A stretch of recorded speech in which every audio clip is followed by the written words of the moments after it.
If you're an investor looking for a new market to invest in, this video is all about why Bremerton and Kitsap County are fabulous rental markets, so be sure to watch to the end.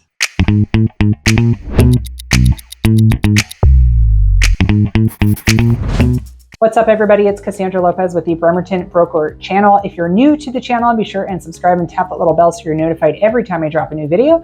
This channel is all about creative investment strategies. So whether you inherited a property through probate, for example, and the home just is not in a condition where it can sell by conventional means, maybe you purchased a house 6 months ago and now you're getting divorced and you have zero equity and now what I got to do because I got to sell it anyway. Or maybe you're just a tired landlord who just wants to be done. There's all kinds of strategies here. So be sure to subscribe, tap that little bell, reach out to me. It's my cell phone and my email. So if there's anything I can do to support you, please don't hesitate. Okay, if you're unfamiliar with where Kitsap County and Bremerton specifically are geographically, if you go to Washington State and you look on the east side of the Puget Sound, which is that waterway coming down on the west-hand side there, you'll see Seattle. And if you look about an inch or so to the left, depending on how big your map is, by the left, I mean due west, you'll see Bremerton. And Bremerton is right on the opposite side of the Puget Sound in Kitsap County. So Bremerton is famous for the United States Navy. So the Navy started building the Puget Sound Naval Shipyard here in the late 1800s.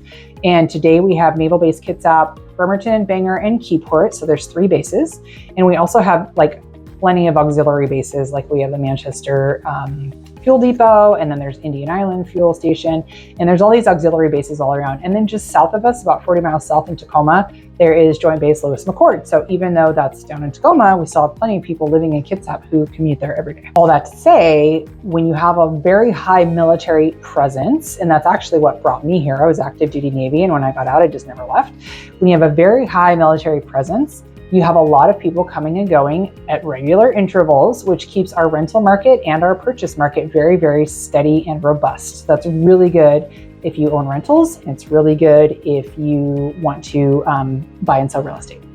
Washington State and over in Seattle specifically are headquarters for a lot of big businesses that I know you've heard of. For example, Microsoft, Boeing, Costco, Nintendo, Amazon, which has the headquarters and several warehouses out and about. Starbucks, the original Starbucks, opened in 1978 in Pikes Place Market area. Puget Sound Naval Shipyard, Naval Base Kitsap, which we discussed a minute ago, and St. Michael Hospital. So the hospital in Silverdale is St. Michael. It is brand newly renovated. It used to be Harrison Silverdale. There used to be a second Harrison campus in Bremerton down in Minette. They actually closed that campus. They renovated the entire Silverdale one, brought all the campuses together population-wise, and we have brought in people from all over the country. It is like a state-of-the-art medical facility. It's enormous. We also have a crazy big school system here. So Kitsap County has 5 districts. There's Bainbridge Island, which is actually #1 in the state, and I want to say it's like top 5 in the country. It's a really good district. North Kitsap, Central Kitsap, South Kitsap, and Bremerton. So that's 5 school districts, each of which have ton of elementaries and middles and a couple of high schools here and there. So we have a lot of employment opportunity for education people. And then we have our government jobs and our state-run jobs like the ferry system and all of those things. So all of that to say is that we have a pretty high median income, and incomes are steady, and especially with all the military, I mean, they're getting steady paychecks every day, you guys, every day, every month.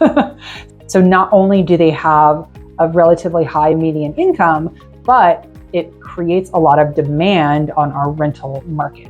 So if you're in the market to buy and hold, for example, and you want to buy duplexes or you want to buy single families or whatever, there is going to be a demand for that rental.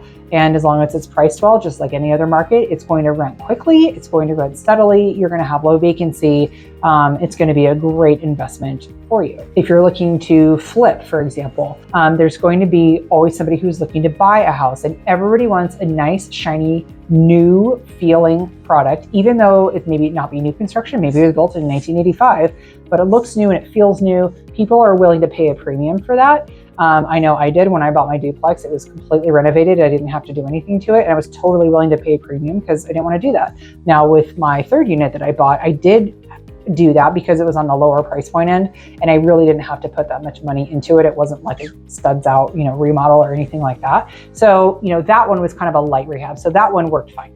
But if that is your business and you do the buys and flips, then there's a great market for that as well. All these big businesses and all of the military and everything really keeps our population growing. So this is something that you're going to want to look for as an investor if you're looking for other markets outside your like home-based market.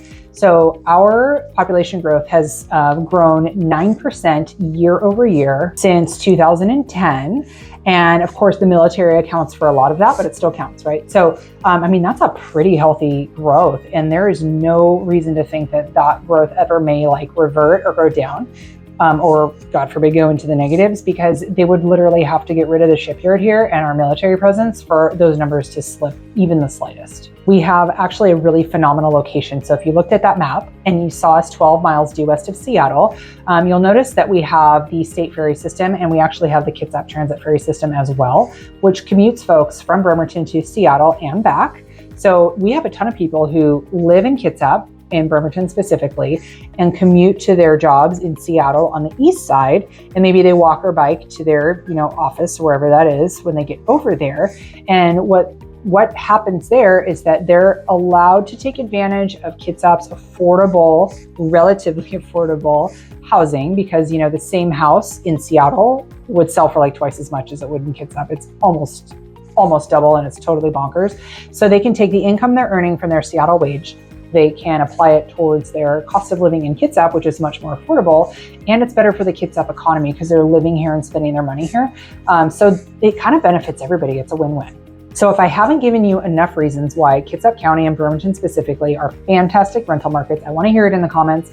What questions do you have? What concerns do you have? What experience do I have that I can deliver you directly?